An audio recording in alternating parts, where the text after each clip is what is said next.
हवै मंगलम् नमो दुर्वार रागादि वैरिवार निवारिणे अर्हते योगिनाथाय महावीराय तायिने जय जगजीव जोनि वियाणो जगगुरु जगानंदो जगनाहो जगबंधु जय जगप्रिया मोह भयवो जय स्वाणु बभवो तित्तराणो अपच्छिमो जय जय गुरुलोगाणो जय महब्बा महावीरो ओंकारं बिंदु संयुक्तं नित्यं ध्यायन्ति योगिना कामदं मोक्षदं चैव ओंकाराय नमो नमः जय धरणेन्द्र नमो सिंह पौमा वै पमुवनि सेवी अपाय ओम क्लीं ब्रीं महासिद्धिं करे श्रीपास जगनाहो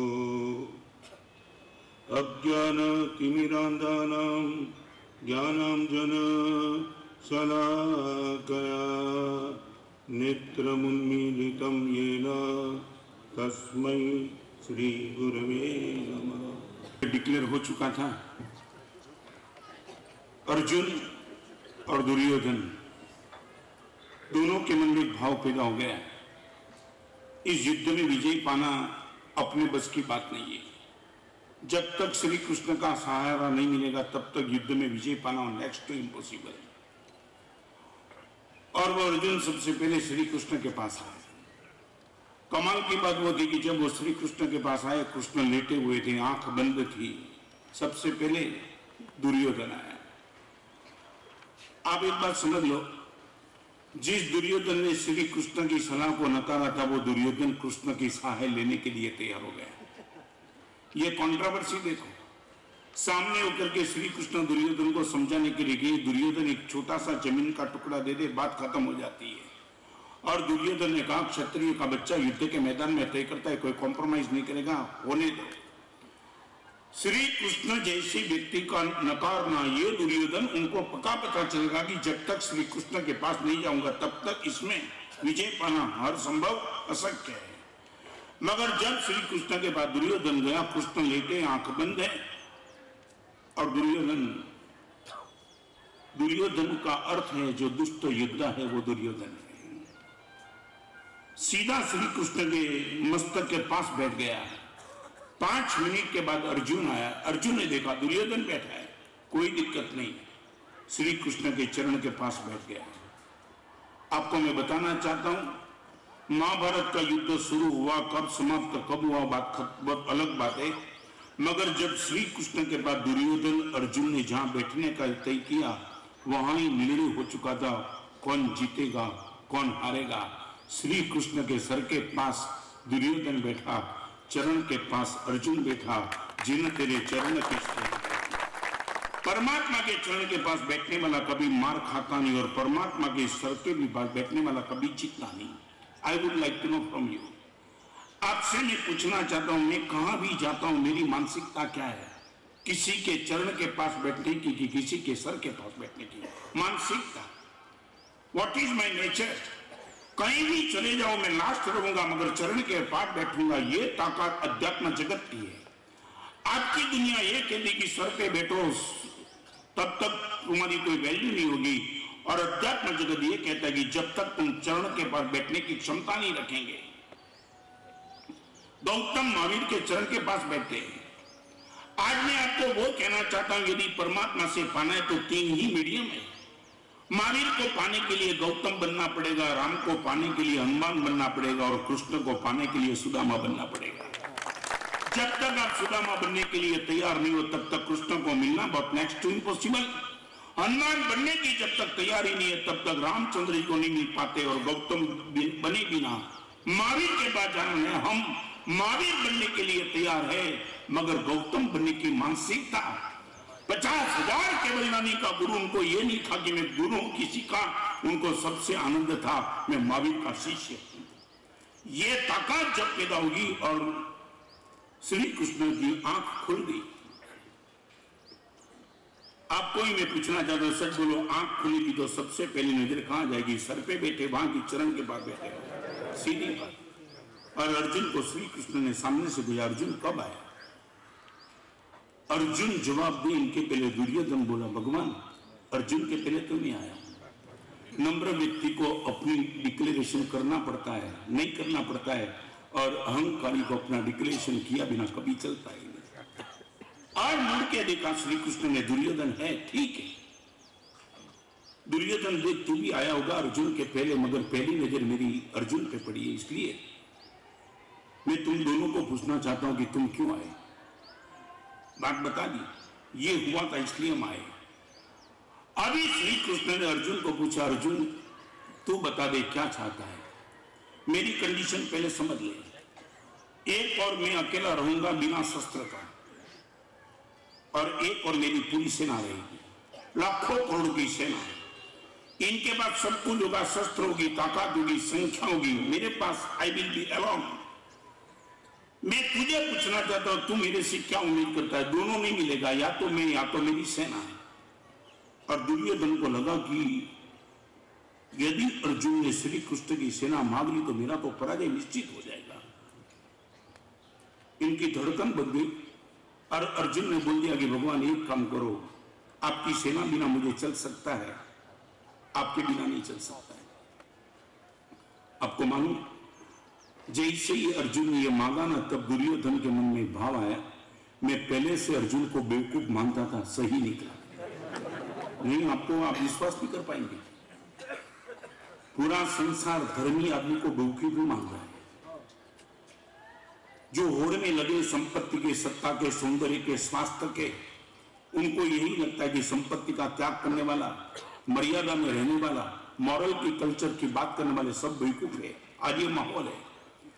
इतनी बड़ी सभा के बीच में मैं पूछना चाहता हूं आपको, ये धर्म के बाजार की बातों में फिर करूंगा, मगर शादी के बाजार की बात आपको पूछना चाहता हूं। इस अकोला वाले भाई और बहन माताओं सब आए, उनको पूछना चाहता हूं, आपके शादी के बाजार में डिमांड किसकी है? मॉरल की, कल्चर वाले की, पैसा वाले की? इस सभा में बैठने वाले, यहाँ कुर्सी पर बैठने वाले जो भी वरिष्ठ लोग, उनको पूछना चाहता हूं, आपके बेटे के लिए जब भी बहुत ढूंढना चाहते हो और बहुत ढूंढने के लिए निकलते हो, तब सबसे पहले क्या चेक करते हो? वो संस्कारी है वो कि वो सौंदर्यवान है, वो रूपवती है, अमीर है? यहाँ बैठने वाली माताओं को मैं पूछना चाहता हूँ, आपकी बेटी के लिए कोई दामाद ढूंढने के लिए निकलते हो, संस्कारी दामाद चाहिए कि अमीर दामाद चाहिए? मैं आपको पूछना चाहता हूँ, शादी के बाजार में आप डिमांड किसकी है?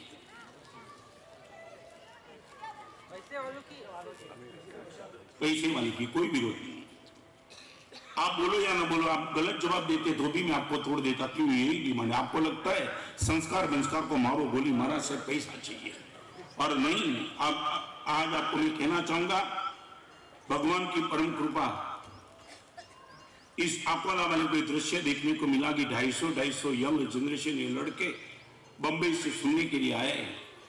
मेरे परम मित्र, मेरे परम आत्मीय मुनिवर आचार्य भगवान हेमरत्न सूरी, इनके नाम से कोई अनजान नहीं। अकोला वाले के अंतरिक्ष में उसने क्या योगदान दिया था? उसने खून और पसीना बहा करके एक संस्था की स्थापना की। एक बीज था, आज इतना बड़ा पौधा और वट वृक्ष बन के बैठा है कि जिसके बाद भी इनको हिलाने की ताकत, शायद दुनिया का कोई भी पवन या बवंडर आ जाए, मगर इस यंग एलिट ग्रुप की मानसिकता को बदलने की ताकत किसकी नहीं? आप समझ पाते होंगे, एक बीज बोने के बाद माली ने क्या प्रयास किया होगा इस बीज को वृक्ष में कन्वर्ट करने का। खून पसीना एक करके उसने अपने जीवन का बलिदान दिया, और आज आपके ही सामने देखने को मिलता है। मैं भी पॉसिबल इस अकोला में बैठे हुए कई लोगों ने, अपने बाप ने अपने बेटे को कहा होगा, बेटा आचार्य भगवान आए प्रवचन में था, और आपके बेटे ने मैं भी पॉसिबल ना बोल दी कि पप्पा मैं आना नहीं चाहता, तुम जाओ। और आज अकोला के खुद के बाप का बेटा यहाँ आना नहीं चाहता है, या बंबई, जलगांव, 40 गांव और सब होकर के ये लड़के आए। ये ताकत,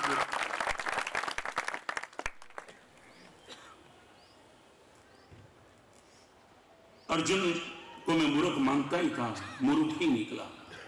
और अभी दुर्योधन को पूछा, दुर्योधन ने बोल दिया, भगवान एक काम, अभी मेरे लिए तो कोई चॉइस तो बची नहीं। अर्जुन ने मांग लिया, बाकी जो बचा है वही मुझे दे दो। और वो अक्षोहिणी सेना, एक में 84 लाख, ऐसे 18 मल्टीप्लाई 84 लाख, इतने सैनिकों के लेकर के दुर्योधन आया। मगर आपको पता है, बिना शस्त्र वाला अर्जुन, बिना शस्त्र वाला श्री कृष्ण जिनके रथ का सारथी बन जाता है, वो अर्जुन का महाभारत के युद्ध में विजय हुआ और दुर्योधन का पराजय हुआ। मैं आपको यह कहना चाहता हूं, श्री कृष्ण की सेना को श्री कृष्ण के सामने रख दे वो दुर्योधन है। मैं रिपीट करना चाहता हूं, श्री कृष्ण की सेना को श्री कृष्ण के खिलाफ लड़ने के लिए तैयार कर दे वो दुर्योधन है। भगवान से मिला हुआ पुण्य से भगवान से दुश्मनी करे वो दुर्योधन है। ये मामूली मत मानना। मुझे और आपको आंख मिली है परमात्मा की कृपा से, और वही आंख से परमात्मा के खिलाफ गए, ब्लू फिल्म देखने लगे, टीवी देखने लगे, वल्गर दृश्य देखने लगे।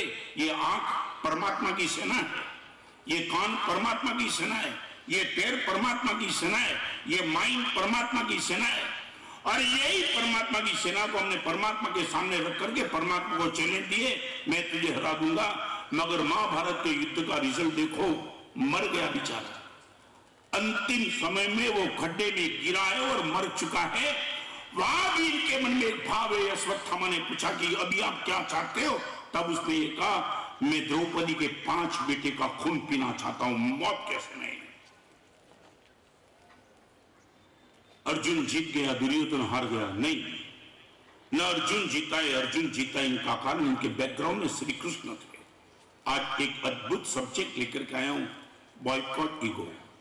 बैचलर ऑफ इंजीनियरिंग का अर्थ आपका अभी बताऊं, एडवांस टेक्नोलॉजी इतनी विचित्र आ चुकी है ना, समझ में नहीं आता कि कहां जाएगा। न तुम समझ पाते हो, न आपके पिताजी समझ पाते, न आपकी मां समझ पाते। और कभी कभी माहौल इतना बिगड़ चुका, इतना बिगड़ चुका। एक लड़के को न मालूम, एक आदमी रहता था इनके पास, इनके बाजू वाला है, बाजू वाला आके पूछा, उसने बोला मेरा बेटा 15 दिन से गुम हो गया है, क्या करूं?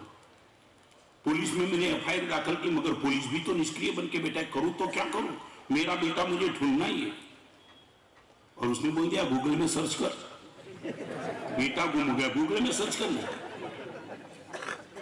मगर ये मानसिकता 24 घंटे तुम्हारे दिमाग में एडवांस टेक्नोलॉजी के शब्द इतने चलते हैं कि तू किन के लिए बोल रहा है वो तो सोच। और सीधा बोल दिया गूगल में सर्च कर और मिल जाए तो डाउनलोड कर देना।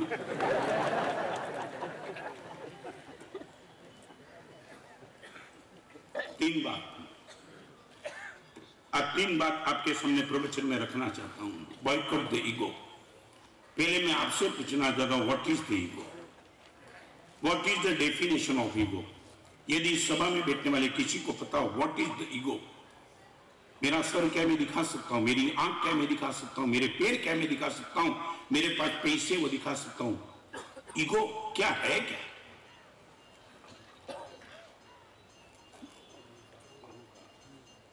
कई लोग बार बार रिपीट करते हैं, नीलेश गुरुदेव ईगो बहुत डिस्टर्ब करता है, दिखाओ तो सही क्या है।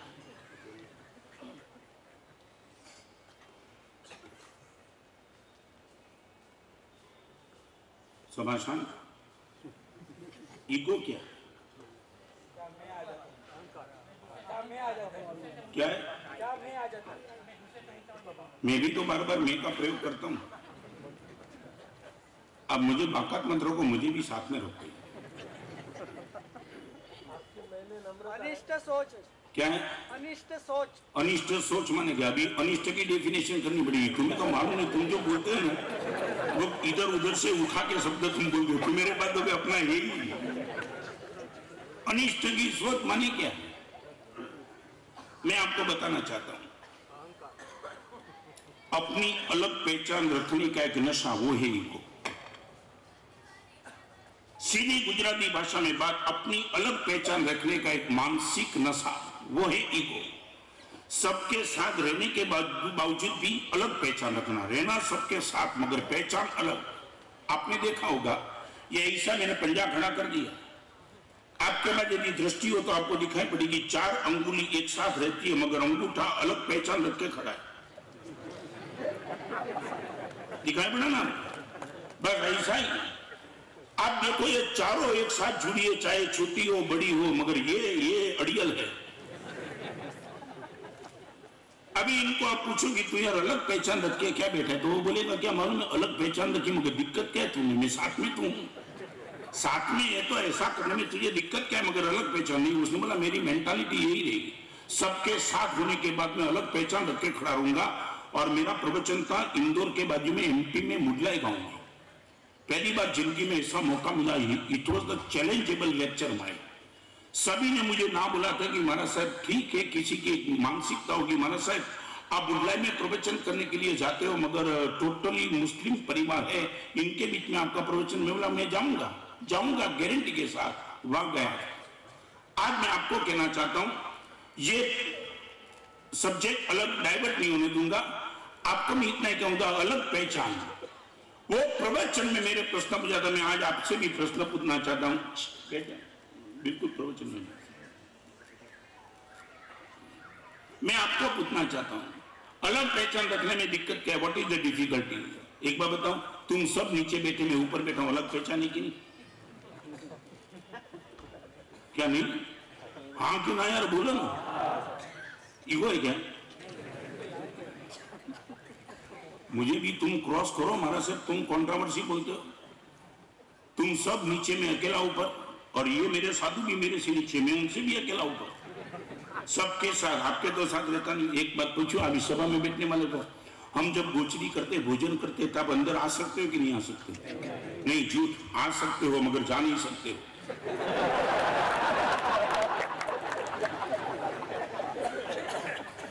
ना किसने बुलाओ, जाना नहीं है।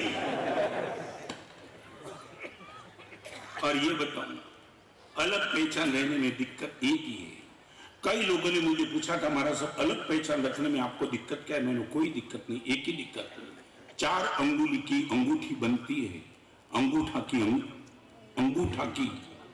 अंगूठी आज तक कभी नहीं बनी। अंगूठी दैट मीन्स गुजराती में जिनको वीटी कहते हैं, आपको मालूम होगा, 4 अंगुली की अंगूठी बनती है मगर अंगूठा की आज तक कभी अंगूठी नहीं बनी। इनका अर्थ साथ में रहते हैं, उनके शरीर पर सब अलंकार आ सकते हैं। अलग पहचान रखने वाले के पास कभी अलंकार आते ही नहीं। हम यही प्रयास करेंगे कि गुरुदेव बॉयकॉट द ईगो, साथ में रहता हूं तो साथ में रहने की ताकत मुझे दे दो, साथ में रह करके अलग पहचान में रखना नहीं चाहता हूं। इनको ईगो कहते। यदि ये ईगो मेरे पास और आपके पास है, इनका 3 साइड इफेक्ट आज बताना चाहता हूं। नंबर 1,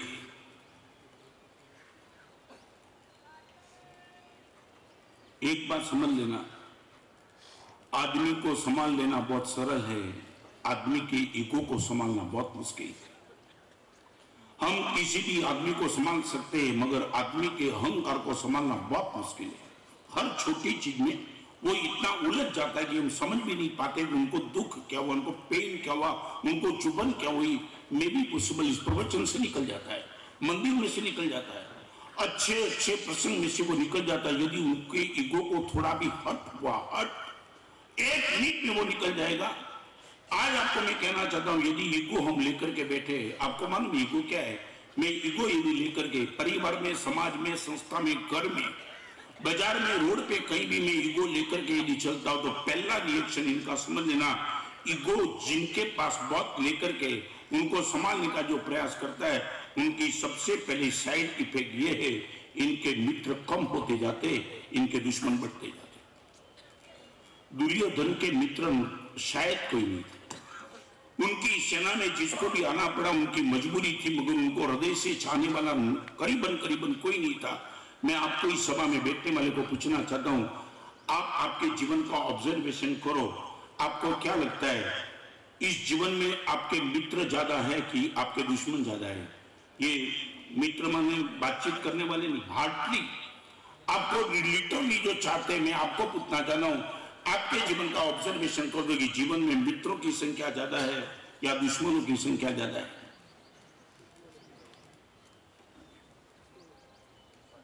47 साल से संयम जीवन लेकर के बैठे, न खून का रिश्ता है, कभी कभी ऐसा होता है, कई लोगों को पहली बार भी मिलना ही होता है, मगर 2 मिनट 5 मिनट 10 मिनट बात सुनते सुनते वो हमसे पागल बन जाता है। कई माँ बाप भी मुझे आकर के बैठे, महाराज साहब मेरा बेटा 10 मिनट मेरी बाजू में बैठने के लिए तैयार नहीं, वो मेरा बेटा आपके पास 10 दिन के लिए रहने की बात करता है, क्या देते हो महाराज साहब? I would like to know from you. आपको पूछना चाहता हूं, मित्र की संख्या कम और दुश्मन की संख्या ज्यादा, निश्चित तौर से समझना, संपत्ति की कमी से दुश्मन नहीं बनते, स्वास्थ्य की कमी से दुश्मन नहीं बनते। आपके पास सौंदर्य कम होगा तो आपके दुश्मन बनेंगे, गारंटी नहीं। आपके पास बोलने की ताकत कम हो इसके लिए आपके दुश्मन बढ़ेंगे, वो नहीं है। मगर यदि आप आपके ईगो को संभाल के बैठते हो तो निश्चित तौर से दुश्मन की संख्या बढ़ने वाली है। I would like to know from you, मैं आपसे पूछना चाहता हूं, जिंदगी में मित्रों की संख्या ज्यादा लगती है कि दुश्मन की संख्या ज्यादा लगती है?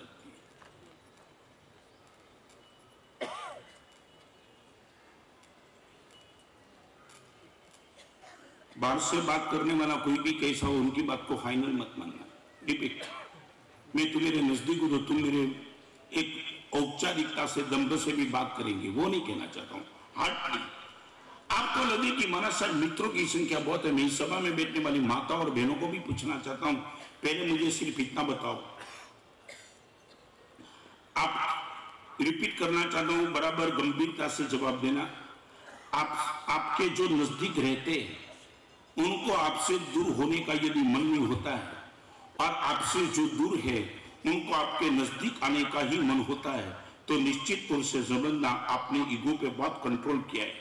रिपीट करो, आपके नजदीक जो है उनको दूर जाने का मन नहीं होता है और आपसे जो दूर है वो बार बार आपके नजदीक आने का ही मन बना देते, तो निश्चित तौर से मान लेना आपने ईगो पर कंट्रोल किया है। मैं आपको पूछना चाहता हूं, आपकी स्थिति क्या है? नजदीक वाला दूर जाना चाहता नहीं है और दूर जो है वो नजदीक आए बिना रहना नहीं चाहता है। आपको मैं पूछना चाहता हूं, आपकी मानसिकता क्या? मेरा बेटा महाराज साहब मेरे से दूर जाना नहीं चाहता है, चाहे कितने भी रुपए का जॉब मिलता है, मगर वो बोलेगा मैं पप्पा आपके साथ रहूंगा, मुझे कहीं नहीं जाना है। बहू को बाहर जाने का मौका मिलता है, जाना पड़ता है मायके में, मगर वो बोलती है मां आपके पास ही मुझे रहना है। समाज की बात में नहीं करना चाहता हूं, सिर्फ आपके परिवार की बात पूछना चाहता हूं, आपके परिवार की मानसिकता क्या है? आपका परिवार आपके नजदीक है, वो दूर जाना नहीं चाहता है, और यदि कभी कभी दूर किसी को जाना भी पड़ता है, जितना हो सके उतना जल्दी वो नजदीक आना चाहता है। आपकी स्थिति क्या है?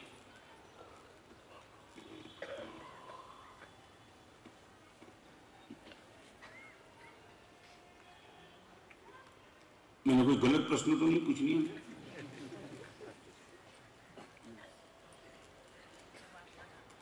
नजदीक वाले को दूर जाने का मन और दूर जो है उसको नजदीक आने का बार बार मन हो, वो है अपनी ईगो पर कंट्रोल किया है गारंटी के साथ। पूछना चाहता हूं, what is the position?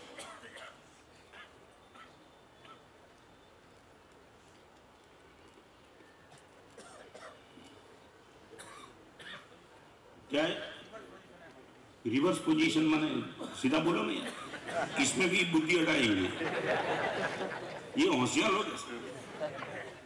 Reverse position इनके पहले बोलो क्या क्या reverse position? That means what? माना सर नजदीक वाले, मैंने इंदौर में प्रवचन दिया, एक लड़का मेरे पास बार बार परिश्रम तक आया, परिश्रम तक, और मुझे लगा कि ये लड़का तो बहुत नजदीक है, तो मेरी बात भी तो मैं करूं। और परवादी रात परीक्षण के बाद एक दिन वो लड़का अपनी पत्नी को लेके आया, तो पहली बार उसने बताया माना से भी मेरी धर्म पत्नी है। पहली बार इनकी धर्म पत्नी को देखा तो मैंने उनको पूछा, ये मेरा भक्त बन गया है। जब से मैं आया तब से 2-2, 3-3 घंटा 4-4 घंटा मेरे पास आता है, रहता है। वो बोलता है कि महाराज साहब आपसे मेरा लगाव हो गया। मैंने उनकी धर्म पत्नी को पूछा, ले जाऊं इनको परमानेंट? समझे ना तुम? और धर्म पत्नी ने ना बोल दिया।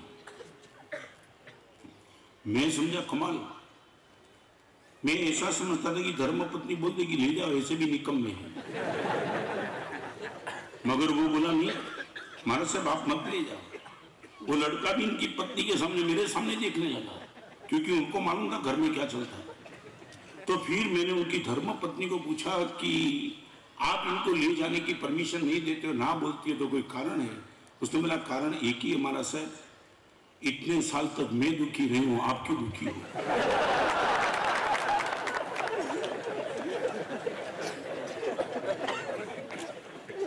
यहीं टीके हो।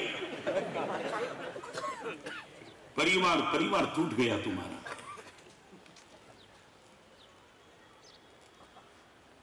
करीबन घर में रहने का किसको मन नहीं, बस भागते फिरते। आप अपने आप को चेक करना, ये क्यों हुआ? मेरे सब साधु एक दिन के लिए भी अलग जाना नहीं चाहते, और कभी बदला बेचना भी पड़ता है तो आंख में आंसू आ जाते हैं। मैं पहली बार अलग चातुर्मास गुरुदेव भुवन बानुसिमा को छोड़ के जब मुलुंड में गया तो 4 घंटा होया था। मैंने ये कहा गुरुदेव आपके लिए तो मैंने माँ बाप छोड़े, तो आप मुझे अलग भेजिए कैसे? तो हाँ, 4 घंटे गुरुदेव के सामने तार रोने के बावजूद भी गुरुदेव ने कहा रत्न जाना है, चाहे तू कितना भी रो, 100% तुझे जाना है। मैं ये पूछना चाहता हूं, एक दिन गुरुदेव से अलग होने का मन नहीं होता तो तुम्हारी यह मानसिकता क्यों बन गई? क्यों आपकी धर्मपत्नी चाहती नहीं कि आप घर में रहो? क्यों आपका बेटा नहीं चाहता कि घर में रहो? आपका बाप क्यों नहीं चाहता कि मेरा बेटा मेरे पास रहे? बहू के लिए सास क्यों नहीं चाहती कि बहू मेरे पास रहे? बहू क्यों नहीं चाहती है सास मेरे पास रहे? क्या दिक्कत आई? हजारों लाखों परिवारों को बहुत नजदीक से दिखाए, करीबन परिवार टूटते जा रहा है। सारी दुनिया के साथ इनकी मैत्री और परिवार के सदस्य के साथ इनकी दुश्मनी है। For what? मैं आपको, मुझे रीजन चाहिए, क्या कारण क्या है? क्यों कम हो गई? परिवार बसाने के पहले सब सोच लेना था। सहन शक्ति कम हुई। मैं बताऊं, सामने वाला यदि आपको गुलाब जामुन देता है तो गुलाब जामुन खा नहीं लेते हो, खाने के पहले आपके पेट के देखते हो। रिपीट करना चाहता हूं, सामने वाले का बहुत भाव था गुलाब जामुन नमकीन खिलाने का, मगर तुमने ना बोल दिया क्योंकि तुमने सोचा मेरा पेट इतना कमजोर है, गुलाब जामुन पचाने की मेरी ताकत नहीं है। शादी करने के पहले सोच लेना था कि सहिष्णुता कम है, शादी मत करना। अभी करके बैठे और अभी बोलते हैं सहिष्णुता कम है। गुलाब जामुन खा लिया और अभी बोलते हैं कि पेट बिगड़ा हुआ था। किसने बोला था खाने का? मेरे पास आ जाओ।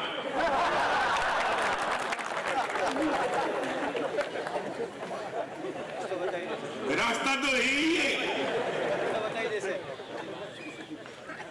क्या हुआ?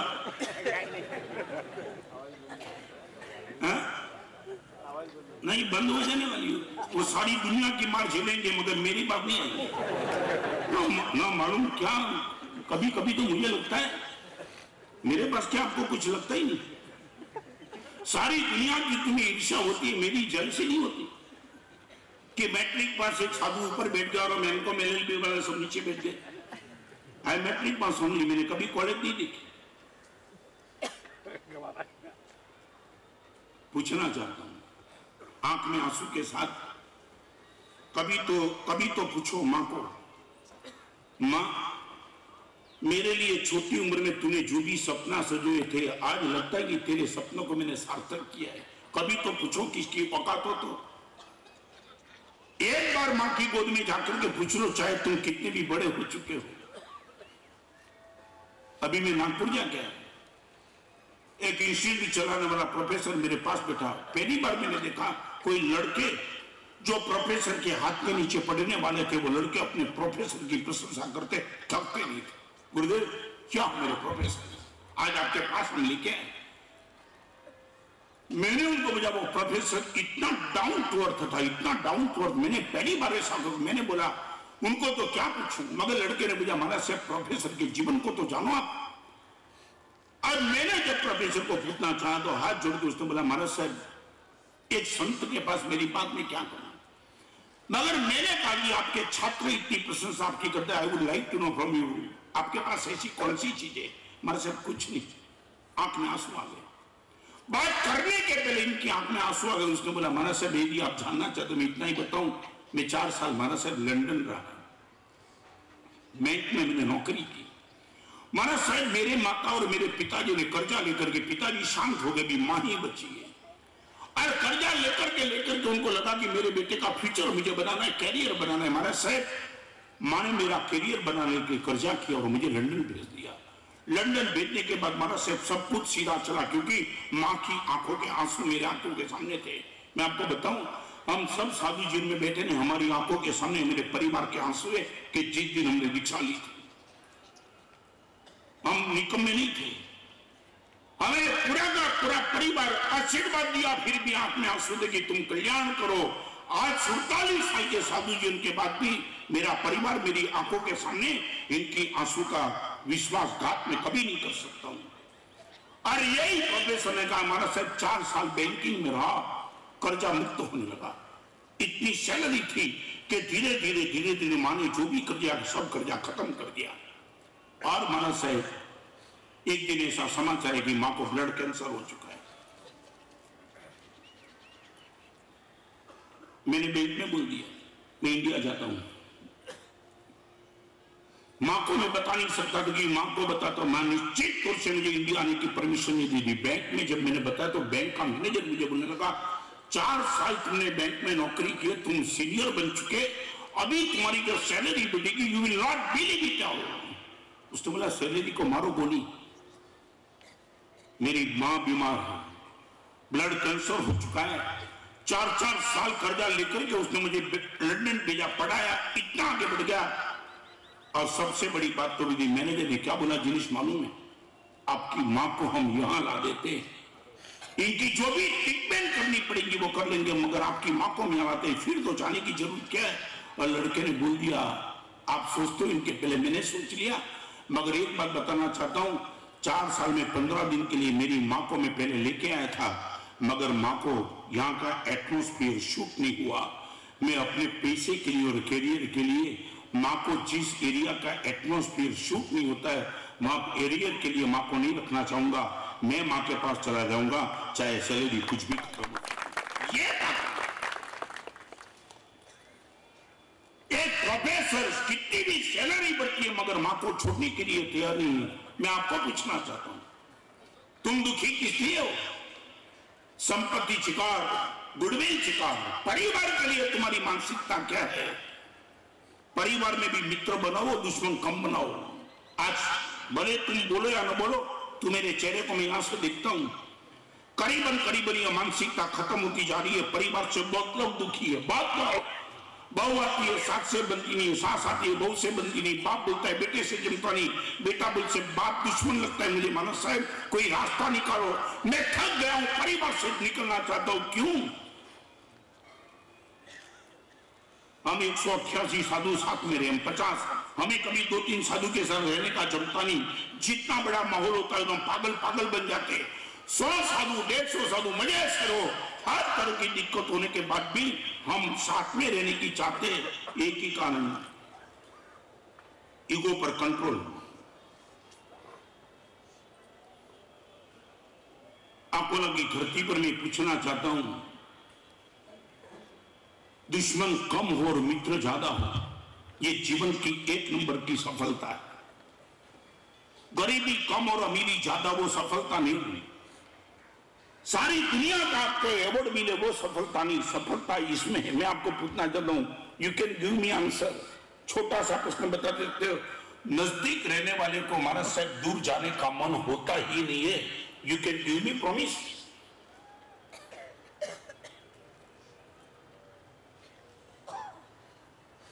बाहर से आए हुए एलर्जियन ग्रुप के लड़के को भी मैं सुझाव देना चाहता हूं, आप चेक कर लेना। ये सिर्फ अकोनावासियों के लिए बात नहीं, आपके लिए भी वही बात है। आपकी पत्नी, आपका बेटा, आपकी मां, आपके पिताजी आपसे दूर जाए और या तो तुम इनसे दूर जाओ, माना साहब ये मानसिकता हमारी खत्म हो चुकी है, ये कहने की तुम्हारी तैयारी होनी ही चाहिए। चलो आगे, क्या जवाब क्या है? मुझे खुश करने के लिए जवाब नहीं देना, हृदय में जो है वही बोलना। ओके, क्यों? मगर आपने जो बताया मैं समझ गया, स्वार्थ की भावना बढ़ चुकी, मगर इस सभा में बैठने में लोगों को लॉजिक देना चाहता हूं। आपने किसी सैनिक को देखा होगा, युद्ध के मैदान में जब लड़ने के लिए जाते तो बख्तर पहन के जाते हैं। बख्तर क्या बोलते हैं उनको? कवच, बराबर? ओके, मगर वो बख्तर पहन के जाता है। मगर सैनिक को तुमने देखा होगा, जैसे ही युद्ध के मैदान में से घर से आता है ना, फिर बख्तर पहन के नहीं बैठा, वो बख्तर को क्या करता है, निकाल देता है। समझता है कि अपने वाले हैं, यहाँ बख्तर की क्या जरूरत। मैं आपको इतना कहूं, सारी दुनिया में घर से बाहर निकलो तो बुद्धि का बख्तर पहन के निकलो, मगर घर में आ जाओ तो बुद्धि का बख्तर निकाल के बैठो, बात बन जाएगी। तुम घर में भी बुद्धि का बख्तर पहन के बैठते हो। पत्नी से भी लॉजिक में बात है, लॉजिक से क्या बात करता है। यहां तो कोई हृदय से बात कर, दिमाग बात कर रहा ना, घर में दिल लड़ा, घर में दिल और बाहर दिमाग, ये बात यदि होनी चाहिए आपके पास, ये ताकत होनी चाहिए। तो मैं पूछना, सच बोलो, परिवार के साथ लॉजिक से बात नहीं करते हो पक्का? इतना तो हाँ बोलो यार, परिवार के साथ लॉजिक से बात नहीं करते, इतना पक्का? नीलेश क्या लगता है? नहीं, ऐसा करने से मैं छोड़ूंगा नहीं यार। अपराध करने वाले हाथ जोड़ते क्या माफी मिल जाती है? उनको तिहाड़ जेल में भेजना पड़ता है।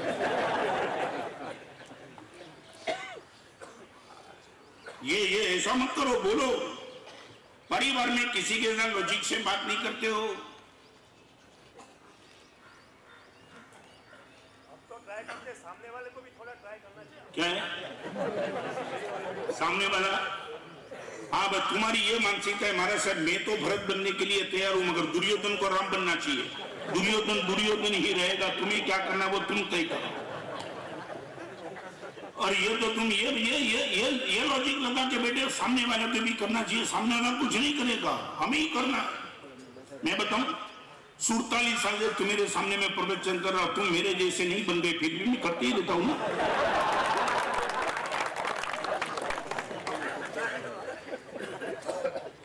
क्या दिक्कत है? मैंने कभी तुम्हारे पास ये कंडीशन रखी कि तुम मेरे जैसे बनेंगे तो प्रवचन करूंगा? तुम जैसे रहो वैसे, मैं ठीक हूं अपनी जगह। देख एक बार समझ ले, तू कितना भी लॉजिक लगावे, तुम सबका गुरु हूं। हाँ सही नहीं है तो मैं ऊपर नहीं बैठता, सही है तुम्हारा सर्टिफिकेट थोड़ा चाहिए मुझे। ये बोलते गुरुदेव यू आर राइट, मैं राइट क्यों?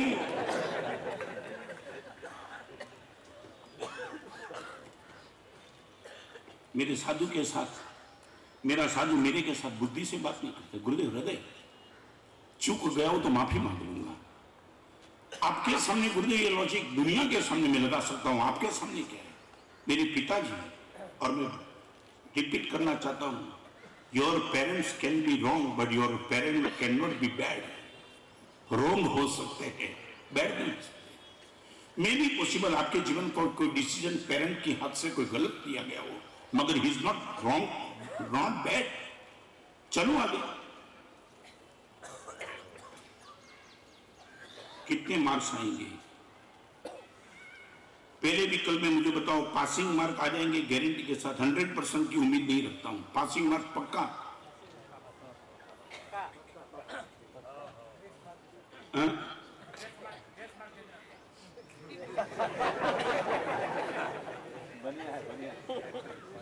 मैं इस सब्जेक्ट में आगे जाने के पहले की एग्जाम्पल मैं बरसों पहले श्रीपाल नगर में छात्र था बम्बई, गुरुदेव के साथ। एक लड़का मुझे मिलने के लिए, हमारा सर क्या हमारा संसार हो गया है? मैं बोला तेरा हो गया, हम तो इसके अनुभव के पहले निकल गए। अभी तो क्या होता है, हो गया है, यही था, हो क्या गया, यही तो था। महाराज साहब अभी मजाक मत करो। मैं बोला बोल क्या कहना है? महाराज साहब बताऊं, डायमंड का काम है मेरा। महाराज सर 15 दिन 2-1 महीने के पहले महाराज मैं इजराइल जाना चाहता था। मेरी पत्नी रोटी बना रही थी और मैंने कहा कि मैं इजराइल जा रहा हूं आज शाम को, और ऑफिस से सीधा निकल जाऊंगा एयरपोर्ट के लिए। महाराज साहब आप विश्वास नहीं कर पाएंगे, रोटी बनाते बनाते पत्नी ने ऐसा सर उठा के पूछा भी नहीं, बस वो रोटी बनाते चली। ठीक है, अरे तेरा पति इजराइल जा रहा है आउट ऑफ इंडिया और तू देखने के लिए तैयार नहीं? महाराज साहब कुछ बोला भी नहीं। फिर मैंने उनको बोला कि आज सोमवार है ना, अगले सोमवार को आ जाऊंगा। ठीक है। जैसे महाराज साहब वो कई कानों में बात गई कि नहीं कि मैं समझ नहीं पाया। मैं बोला ये तो पूरा संसार का है, तू नया नहीं है, ये तो होता ही है। कई लोग तेरे जैसा आकर के प्रकट करता है, कोई अपने पास रखता है।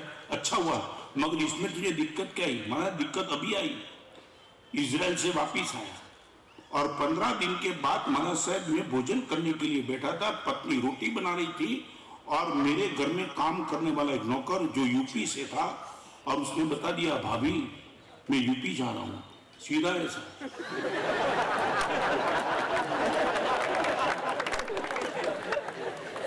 तुम समझे क्या?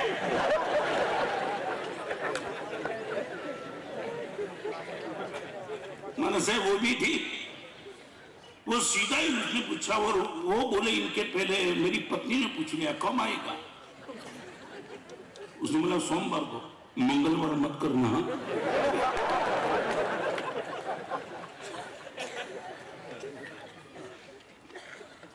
ये बालकेश्वर का एग्जाम्पल है कि सब घर का है, बस तो ठीक है। माना साहब पति बाहर जाता है तो पूछने के लिए तैयार नहीं, एक नौकर बाहर जाता है, ये हमारा घर है, तुम्हारा टूट चुका तुम्हारा घर। सम्यक दर्शन और सर्ववृत्ति की बात करने के पहले भगवान ने मार्गानुसारी गुण की बात की। हमारे वहां वो शब्द लिखे, माता पिता की सेवा नहीं, माता पिता की पूजा। तुमने परमात्मा की पूजा का शब्द सुना होगा, यहाँ तो माता पिता की पूजा की बात लगी। पंचाशत नाम के ग्रंथ में हरिभद्र ने विधान कर दिया कि टॉयलेट के पास और बाथरूम के पास माँ बाप का नाम लेना वो भी लड़के के लिए उचित नहीं है। You understand? एक गंदगी का स्थान टॉयलेट और बाथरूम वहां खुला नहीं है, बंद है, मगर स्थान कौन सा है? टॉयलेट। माता पिता का नाम भी वहां लेने का शास्त्र ने मनाही की है। एक गंदे स्थान पे माँ बाप का नाम लेना भी सुपुत्र के लिए ना है। यहाँ माँ बाप के साथ रहने वाले की कोई तैयार नहीं। हम दो, हमारे दो निकल जाए माँ बाप से। चलो आगे। जिसके पास ईगो जबरदस्त होता है वो अपने जीवन में मित्र कम करते चलते दुश्मन बढ़ाते जाता है। नंबर 2, ईगो जिसके पास ज्यादा होता है उसका प्रेम कम होते जा रहा है, द्वेष बढ़ते जा रहा है, प्रेम रोज रोज कम। ईगो प्रेम करने के लिए तुम्हें आगे बढ़ती नहीं है। इज द वॉल, कांच की दीवार, सामने वाला दिखाई पड़ रहा है मगर हाथ मिलाना है, नहीं मिला पाएगा। मैं आपको पूछना चाहता हूं, सब बोलो आपके जीवन में मित्र और दुश्मन की बात कर दी, अभी हृदय की बात। बाहर से मित्र गए, बाहर से दुश्मन, अभी हृदय की बात। आपको क्या लगता है कि प्रेम ज्यादा लगता है कि द्वेष ज्यादा? जीवों के प्रति प्रेम ज्यादा कि द्वेष ज्यादा? एक छोटा सा प्रश्न आपको पूछना चाहता हूं, मुझे हृदय से जवाब दे देना। 10 रुपए की नोट आप हाथ में लेकर के जा रहे हो, ओके, हवा का झोंका है और नोट आप संभालो, इनके पहले गटर में चली गई, समझे? इस सभा में बैठने वाले समझ गए? हाथ में 10 की नोट, हवा का झोंका है और नोट गिर गई गटर में, पानी में बह गई, आप बचा नहीं पाए। नंबर 2, आपके हाथ में 10 की नोट थी और पीछे से कोई आदमी आकर के 10 की नोट उठा के भाग गया, आपको 2 में से ज्यादा दुख किस में होगा?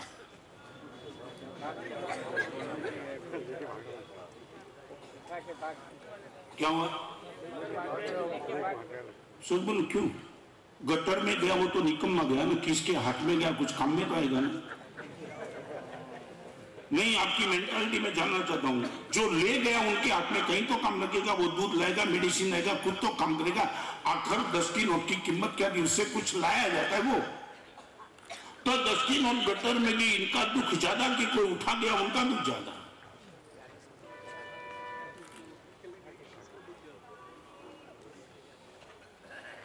समझ में नहीं आता। गटर में गया वो क्या? अरे हाथ में नहीं आने वाले छोड़ने, वो तो ऐसे भी गई तो ये भी हाथ में आने वाली नहीं, वो ले गया। हाथ में तो दोनों में से कोई आने वाले नहीं। क्या हुआ? क्या है? कौन सा ईगो? कोई ईगो बिगो नहीं थी, तुम भी किसी की उठा के लाए थे 10। तुम्हारा क्या है भी क्या ऐसे? तुम ये फिजूल बात मत करो, सीधा बताओ, मैं जीवों के प्रति तुम्हारे मन में द्वेष भाव है, इधर उधर की बात क्यों करते हो? जीवों के प्रति तुम्हारा प्रेम होता तो बात आपकी पूरी अलग बन जाती। मैं भी रायपुर में जाके आया, कल एक पुस्तक का विमोचन है, छत्तीसगढ़िया सबसे बढ़िया, छत्तीसगढ़िया सबसे बढ़िया।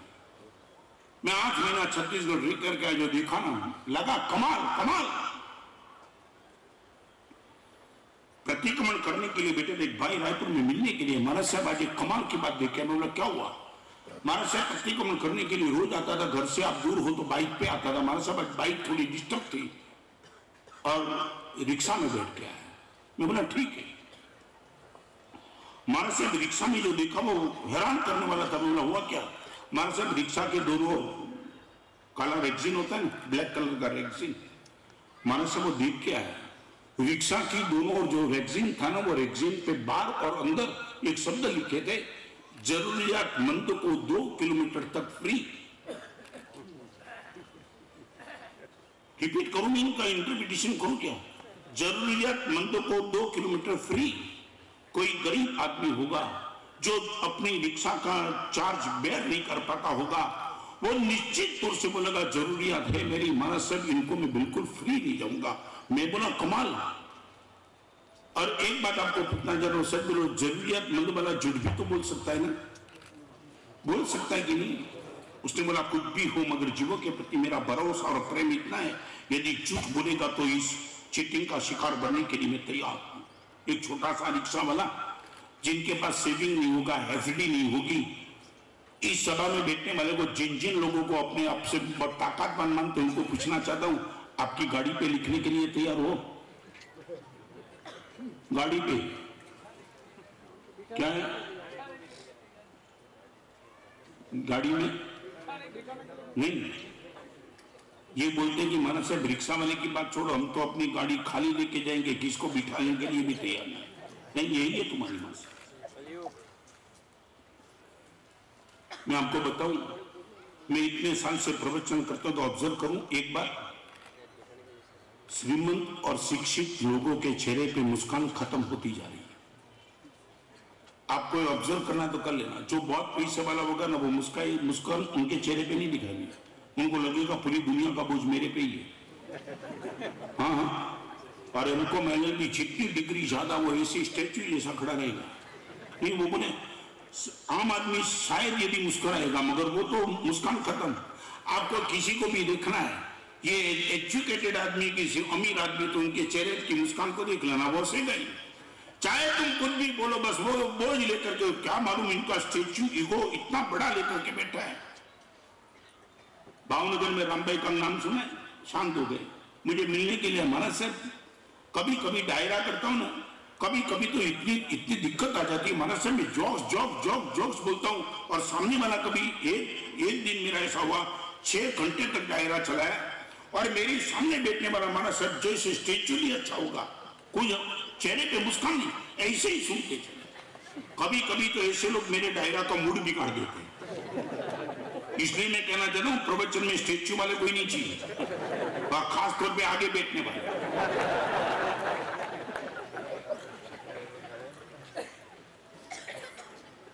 और रामभाई ने पूरा डायरा खत्म होने के बाद इनको मिले रामभाई, और उसने पूछा यार मैं पूरा 6 घंटे तक बोलते चला, कुछ सुनाई पड़ा कि नहीं? रामभाई सब सुनाई पड़ा, समझा तू, सब समझ गया, फिर भी एक भी जोश तेरे चेहरे पे मुस्कान नहीं दिखी। रामभाई महंगाई कितनी है,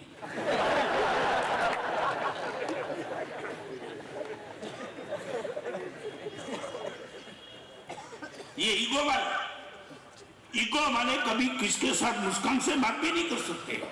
उनको डर लगता है कि चेहरे पे मुस्कान दिखाई मांगेगा तो बस पहले से प्रोविजन रखो, जैसे उठमना में बैठा है।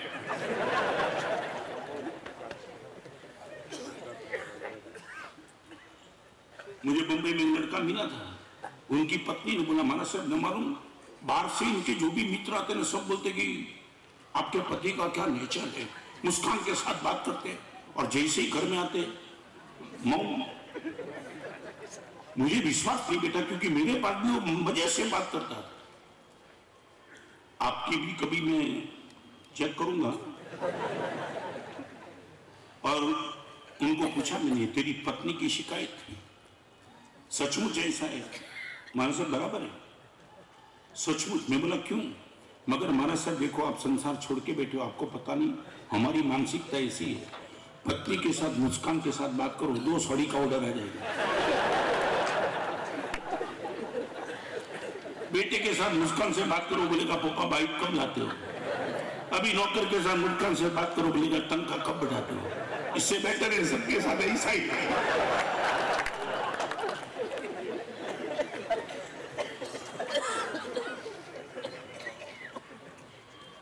This is number 2।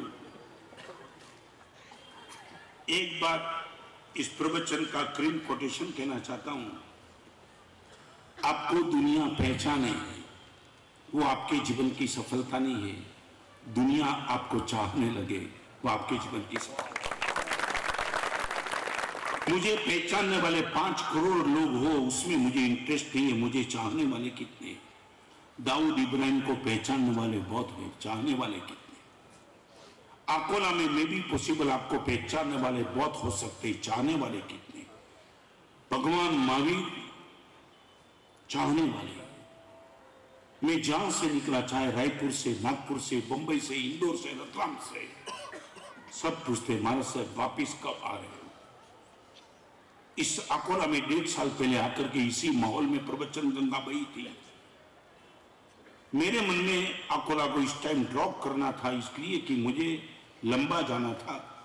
12-12 साल से जिस जलगांव को मैं संभाल नहीं पाया, उस जलगांव भी जाना था। विहार बढ़ता था, गर्मी सहन नहीं होती थी।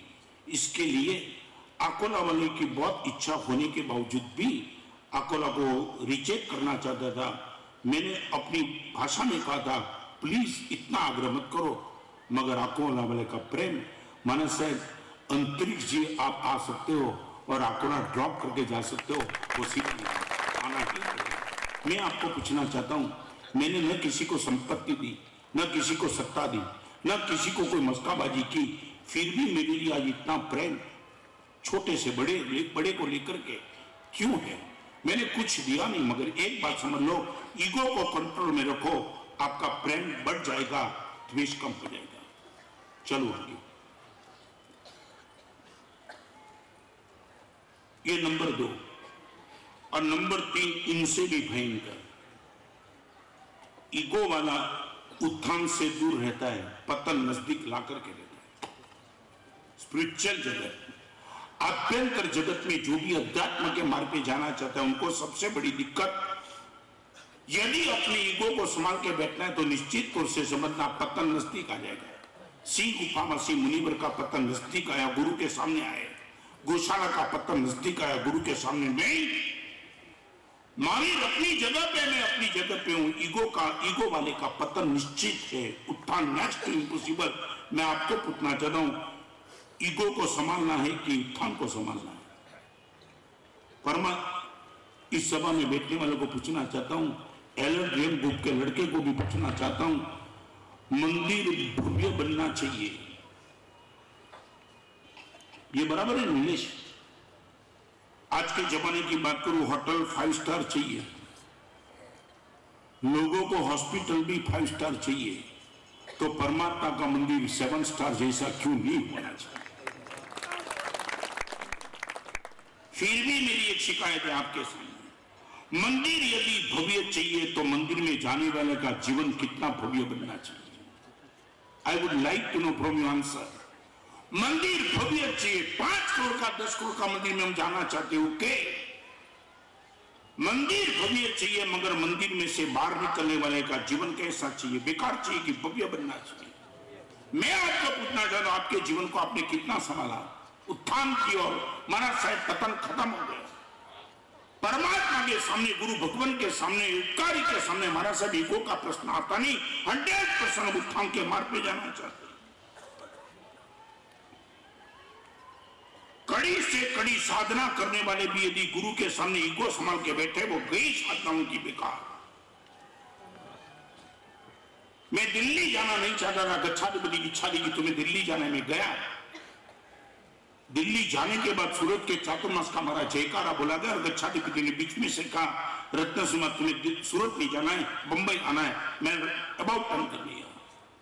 मैं आपको पूछना चाह रहा हूं, इस सभा में बैठने वालों को पूछना चाहता हूं, आप पेमेंट लेने के लिए निकलते हो और आपके खुद के पिताजी बोलते कि मेरा स्वास्थ्य बेकार है बेटा, आज पेमेंट लेना पेंडिंग रख करके मेरे पास 2 घंटा बैठ जाए, आपकी मानसिकता क्या होगी?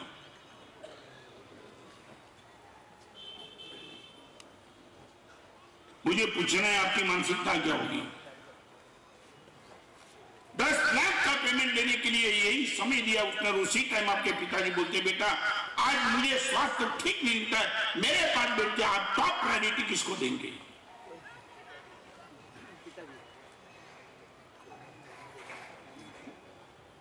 जानना चाहता हूं किसको?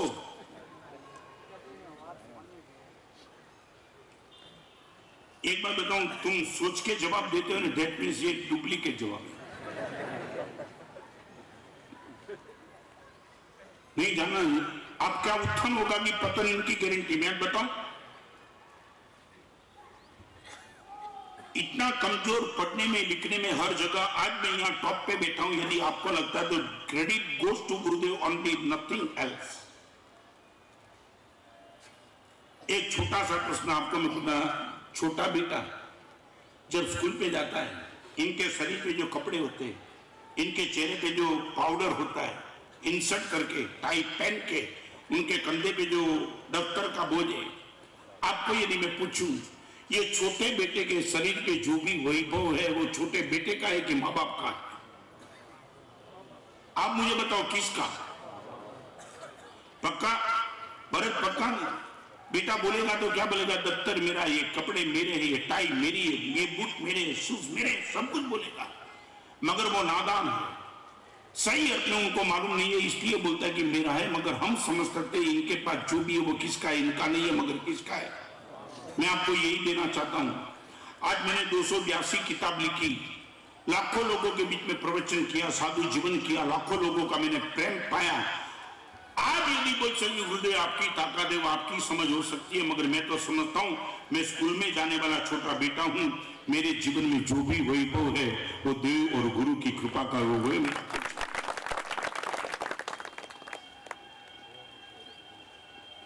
आपको पूछना चाहता हूं, पतन से दूर होना है और उत्थान से नजदीक जाना है, भगवान की पूजा 2 दिन लेट करेंगे चलेगा, डोनेशन 2 दिन लेट करेंगे चलेंगे, सामयिक 1 सप्ताह में 3 ही कर पाएंगे चलेंगे, मगर एक बार आज आपको इतनी राय देना चाहता हूं, 3 चीज कर लो। भगवान के सामने, गुरुदेव के सामने, माँ बाप के सामने ईगो का प्रयोग हम नहीं करेंगे। Only 3 space. जहां भी बात आ गई भगवान का मंदिर, ईगो नहीं, गुरुदेव ने बात बताई, ईगो नहीं, मेरे माँ बाप ने मेरे सामने कुछ बात बताई, वहां से ईगो की बात मैं नहीं करूंगा।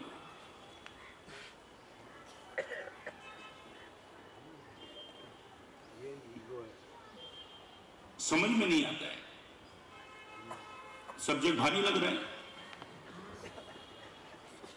नीलेश क्या लग रहा है? जिनेश नहीं, अभी बोलना पड़ेगा। 1 साल में आते, गत साल भी आए थे भद्रावती में, इस साल भी आए, हर साल आएंगे। मैं चाहता हूं अभी आना बंद करो, क्योंकि कब तक ट्रीटमेंट लेंगे, कभी तो अच्छे हो जाओ। क्या है चार्जिंग? क्या चार्जिंग? क्या चार्जिंग क्या कराना है? बोलो क्या है? नॉलेज कम है क्या आपके पास?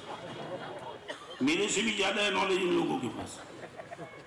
नहीं, आप बोलो कि बार बार हर साल क्यों आने चाहते हो? मैं कोई विरोध नहीं, आओ। क्या है? माँ के पास बेटे आएंगे, जिन्हें थोड़ा ज्यादा बोलता है, बेटा होता है ना, माँ से दूर ही नहीं होता है क्या?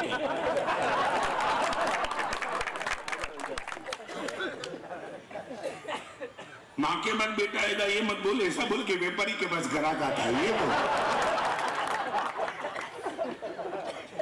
मेरे साथ तूने रिलेशन मेंटेन माता बेटे का किया होता तो मेरे से दूरी नहीं होता। क्या है? दुकान में जाते हैं तो ओके, माने मैं मॉल हूं, और मॉल की मानसिकता तो तुम्हें पता है, लेने के लिए जाता है, सब्जियों लेके आता है, साबुन, ये मॉल होता है। मगर एक बात, तूने जब मोल की बात बताई तो मैं कहूंगा कि बाजार का मॉल, आप उसमें कुछ भी लेने के लिए जाओ, कई चीज महंगी है, कई चीज सस्ती है। वहां महंगे से महंगी आइटम मिलती है और 5 रुपए किलो की मिर्ची भी मिल सकती है। मगर एक बात मैं तुझे कहना चाहूंगा, बाजार का जो मॉल है उसमें महंगी सस्ती बहुत की चीज होती है, मगर ये जिन शासन का मॉल है यहाँ कोई चीज सस्ती नहीं, सब चीज टॉप पे चलती है। समझ गए?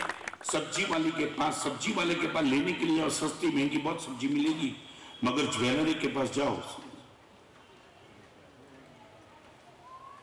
प्रवचन समाप्त करने के पहले मैं कुछ पूछना चाहता हूं। छोटा सा प्रश्न, मेरे साथ आपका रिलेशन कौन सा? सोच के बोलना, मेरे साथ आपका रिलेशन कौन सा? बाप और बेटे का, माँ और बेटे का, भाई भाई का, गुरु शिष्य का, जो भी है बोलो।